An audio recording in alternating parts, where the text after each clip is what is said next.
Let me cut right to the chase. This episode is going to be a deep dive into the origin of some common idioms. I don't want to dance around the subject or have to walk on eggshells, so I'm going to use this introduction to break the ice. Whether you're feeling under the weather or ready to burn the midnight oil, I think that you'll learn something. I'll spill the beans on the meanings and origins of these idioms so you can sound smart as a whip. Learn more about the origins and meanings of common idioms so you don't go barking up the wrong tree on this episode of Everything Everywhere Daily.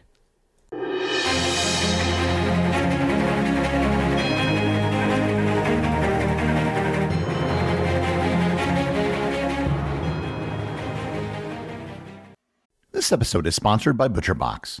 As we gear up for the 4th of July, there's one thing on everybody's mind: barbecues and cookouts. And what's the secret to an unforgettable cookout? High-quality meat, of course. And that's where ButcherBox comes in. ButcherBox delivers 100% grass-fed beef, free-range organic chicken, heritage breed pork, and wild-caught seafood right to your doorstep. No more last-minute runs to the store or settling for subpar cuts. With ButcherBox, you get the very best every time. Plus, all their products are humanely raised with no antibiotics or added hormones. It's quality you can taste and feel good about. Celebrate Independence Day by going to butcherbox.com/daily and use code DAILY60 at checkout to enjoy your choice of bone-in chicken thighs, top sirloins, or salmon in every box for an entire year. Plus, use code DAILY60 to get an additional $20 off your first 3 orders. Again, that's butcherbox.com/daily and use code DAILY60.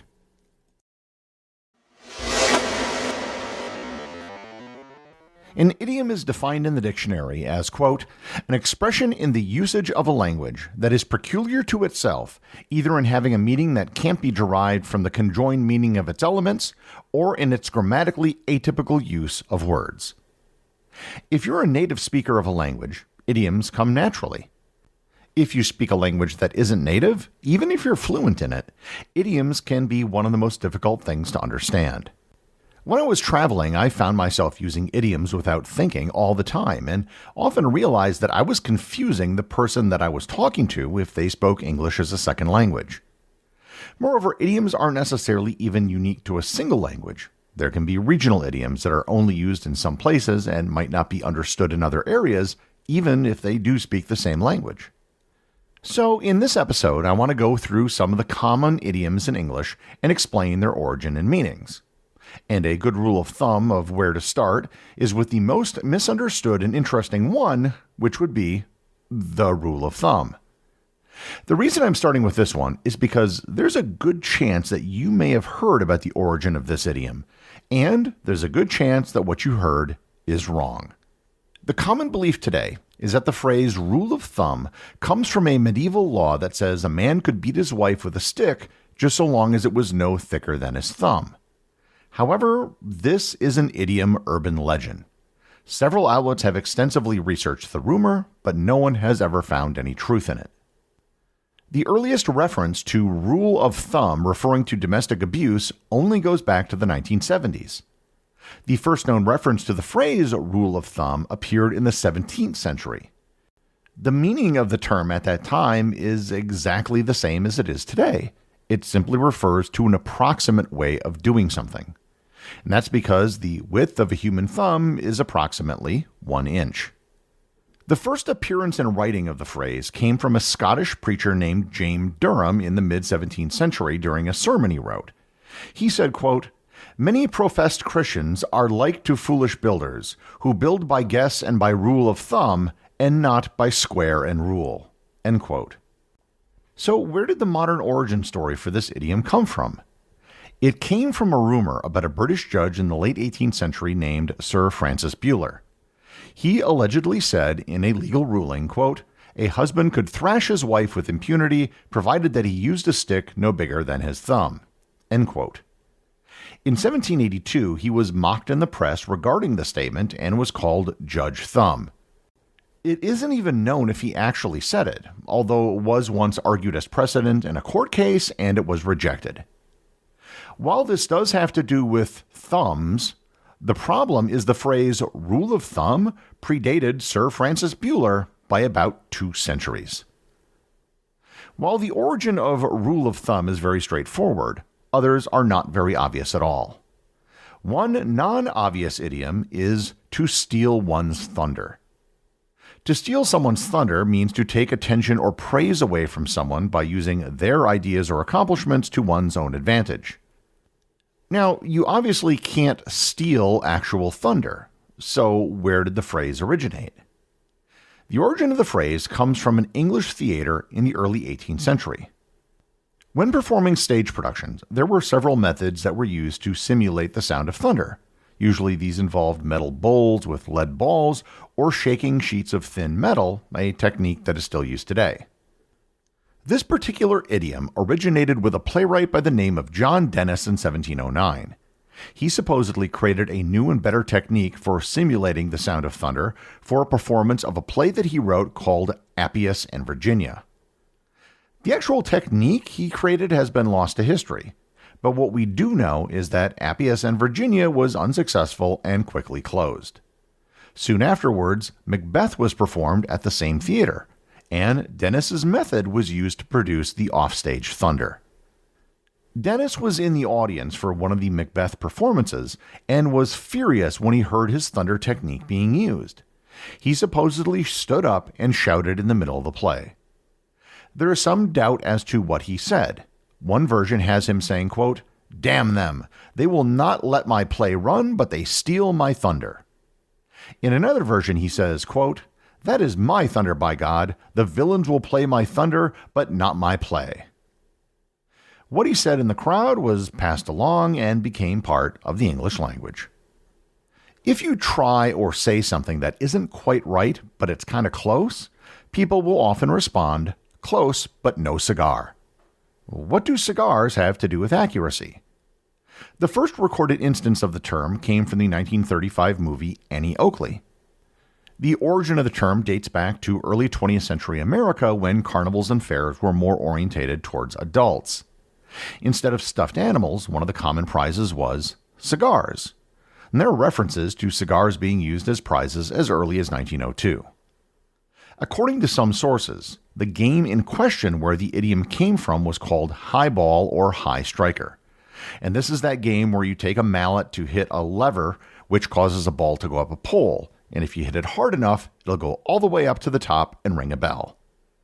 However, most people never hit the bell and didn't win the prize, and the carnival worker would then shout, "Close, but no cigar." If you were lucky enough to ring the bell and win a cigar, and you tried smoking it, you might find yourself under the weather. Under the weather means feeling ill, but why do we put it like that? Technically, isn't everyone underneath the weather all the time? The idiom actually comes from sailors. Under the weather is actually a truncated version of what the sailors would say, which is under the weather bow. The weather bow of a ship was the side of the ship that was getting the brunt of a storm. If someone felt seasick, they would be sent below deck, where they would literally be under the weather bow. As sailors went ashore, they kept using their nautical euphemisms, and eventually, under the weather bow, an expression for describing someone seasick, just became under the weather to describe anyone who was ill. If you're sharing the origin of some of these idioms with someone who takes offense easily, you might have to walk on eggshells around them. To walk on eggshells means to worry about offending or upsetting someone. The origin of this idiom isn't as clear-cut as the others I've covered in this episode. The idea of walking gingerly on something goes back very far. And there are countless examples going back almost as far as the development of English of people referencing walking on things. There were references to walking on gunpowder, walking amongst snakes and snares, walking on pillows, and of course walking on thin ice. Each of those references was actually talking about avoiding traps. It would be the equivalent of saying someone stepped on a landmine. However, that is a very different meaning than trying to avoid upsetting someone. At least as far back as the 16th century, there have been references to walking on eggs. This simply referred to walking carefully. Again, it isn't known where this came from, but it may have been a reference to avoid walking on a bird's nest in a field. At some point in the 19th century, the phrase morphed into walking on eggshells. The origin of this is unclear. Some theories hold it comes from farmers who would enter a chicken coop and would avoid stepping on eggshells. However, that has nothing to do with the modern meaning of the phrase, and that would actually be about not walking on eggshells. The first written reference to walking on eggshells comes from a novel, The Woman in White by Wilkie Collins, written in 1860. It says, quote, "With that woman for my enemy, I walk, in your English phrase, upon eggshells." The Welsh poet Ernest Rhee wrote in his 1913 book Lyric Poetry, quote, "To speak of these things is to walk on eggshells." And this was the first reference to walking on eggshells, which refers to speech, not actual walking.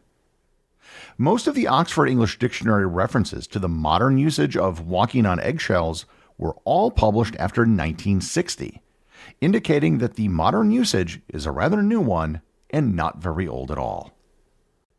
If someone doesn't walk on eggshells around you, then perhaps you might want to give them the cold shoulder. Giving someone the cold shoulder means that you're ignoring or disregarding them. Most of us do not have hot and cold shoulders, so where does this come from? As far as we can tell, the term cold shoulder is actually the result of a mistranslation from the Bible. The first person to use the term was the Scottish novelist Sir Walter Scott. In 1816, he was translating a passage from the Bible, in particular, the book of Nehemiah, chapter 9, verse 29, which says, quote, "Stubbornly they turn their backs to you." The problem stems from the fact that the Greek and Latin versions of the Bible use a term that can mean both back and shoulder. In 1824, Scott used the phrase again in another one of his books, St. Ronan's Well, where he says, quote, "I must tip him the cold shoulder, or he will be pestering me eternally." The phrase began appearing more regularly in newspapers and other publications. According to Google word frequency searches, the phrase cold shoulder peaked in popularity in print in 1906. I'll conclude with one final idiom. If some of you were upset by this episode, then we should probably try to bury the hatchet. The phrase bury the hatchet means to make peace with someone or to put your differences aside. The phrase bury the hatchet has an extremely literal origin. Many Native American tribes would literally bury a hatchet as a symbol to the tribe they were making peace with. And this tradition was first recorded by Puritan settlers in Massachusetts.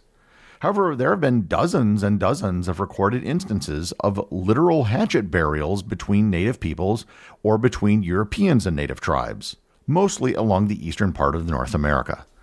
So the idiom is just a metaphorical expression of something that literally happened. There are many, many more idioms in the English language beyond those I covered in this episode. And for those of you who want more origin stories of popular idioms, well, you're just going to have to hold your horses. The executive producer of Everything Everywhere Daily is Charles Daniel. The associate producers are Benji Long and Cameron Keever. I want to give a big shout out to everyone who supports the show over on Patreon, including the show's producers. Your support helps me put out a show every single day. And also, Patreon is currently the only place where Everything Everywhere Daily merchandise is available to the top tier of supporters. If you'd like to talk to other listeners of the show and members of the Completionist Club, you can join the Everything Everywhere Daily Facebook group or Discord server. Links to everything are in the show notes.